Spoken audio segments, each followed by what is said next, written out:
일상생활에 필요한 법률 상식을 현직 판사가 설명해주는 친절한 판사들 시간입니다. 네, 오늘은 어떤 사건인지 먼저 영상 확인해 보시죠.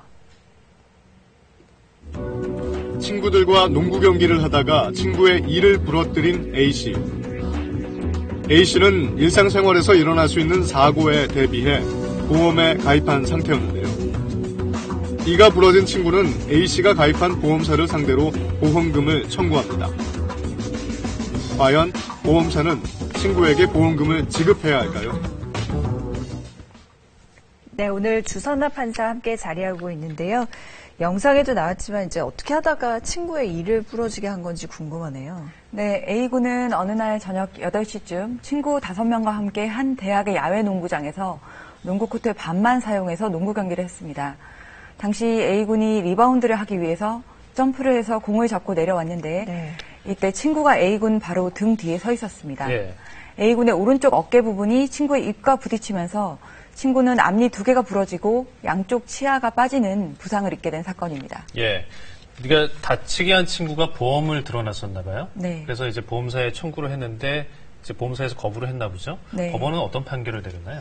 네, 1심 법원은 A군이 운동 경기를 할 때 상대방의 안전을 배려할 의무를 위반했다고 보고 A군의 손해배상 책임, 즉 보험사의 책임을 인정했습니다.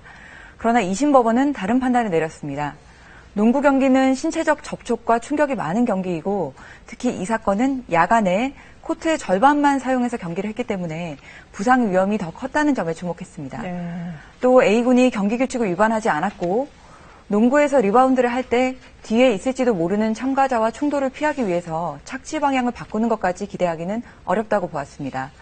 다시 말해서 A군이 손해배상 책임을 질 만큼 주의 의무를 위반하지 않았다는 것입니다.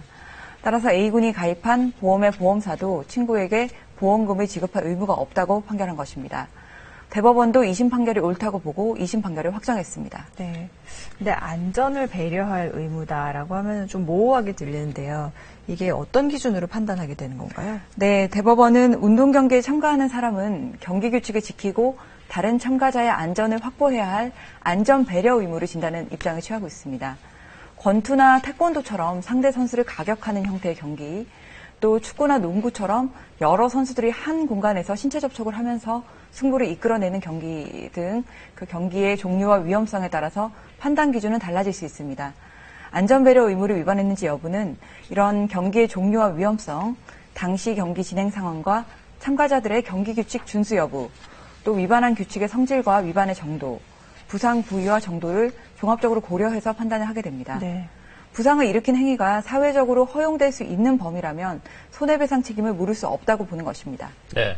그런데 이것과는 또 다른 결론이 나온 사건이 있어서 그 골프 경기를 하다가 골프공을 잘못 쳤는데 등 뒤에 있던 경기 보존을 맞춰가지고 또 다치게 한 경우인데요. 어떤 경우인가요, 이거는? 네, 그 사건은 그 골프공을 아무도 예상하지 못한 자신의 등 뒤편으로 보내서 경기보조원에게 상해를 입혀서 형법상 과실치상죄로 기소된 형사사건입니다. 네. 이 사건에서 대법원은 과실치상죄가 성립한다고 보았습니다.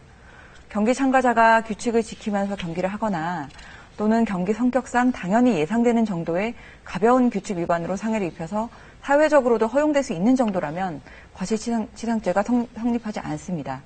그러나 골프 경기에서 아무도 예상치 못한 방향으로 공을 보내서 경기보조원에게 상해를 입힌 것은 주의 의무를 크게 위반한 것으로 사회적으로 허용되기 어려운 행위라고 본 것입니다.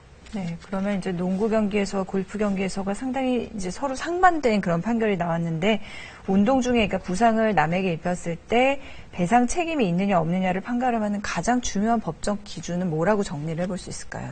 네, 앞서 말씀드린 것처럼 운동 경기를 하다가 다른 참가자들을 다치게 한 경우에 그 행위가 사회적으로 허용될 수 있는 범위 내인지를 판단을 하게 됩니다. 다시 말해서 운동 경기를 하다가 충분히 발생할 수 있는 정도의 부상인지 또 상대방의 부상을 방지하기 위해서 안전 배려 의무를 다했는지 여부를 가리는 것입니다. 운동 경기에는 격투기도 있고 단체로 승부를 가리거나 혼자 경기를 치르는 경우 등 다양한 종류가 있습니다. 경기 종류에 따라서 참가자들이 예상하는 부상 위험의 정도가 다르기 때문에 허용되는 기준도 달라집니다. 격투기 종목이나 신체 접촉이 많은 경기라면 허용 범위가 더 넓다고 할 수 있겠습니다. 하지만 이런 경우에도 선수가 규칙을 크게 위반했거나 고의로 공격적인 행위를 해서 다른 선수에게 상해를 입힌 경우에는 손해배상 책임을 지게 됩니다. 네. 자, 운동 경기 중에 생기는 부상의 책임 어느 쪽에 있는지 알아봤습니다. 주선아 판사였습니다. 고맙습니다. 네, 고맙습니다. 네, 내일부터 시작되는 주말 동안에는 꽤 많은 가을 비가 올 거라고 합니다. 지금 낙엽이 한창인데 이제 많이 떨어질 것 같아요. 네, 뭐 아쉬워하시는 것 같아요. 네, 당연히 아쉽죠. 자, 그런 아쉬움이 없도록 이번 주말에도 좋은 추억 많이 만드시기 바랍니다. 주말 잘 보내시고요. 월요일에 뵙겠습니다. 고맙습니다.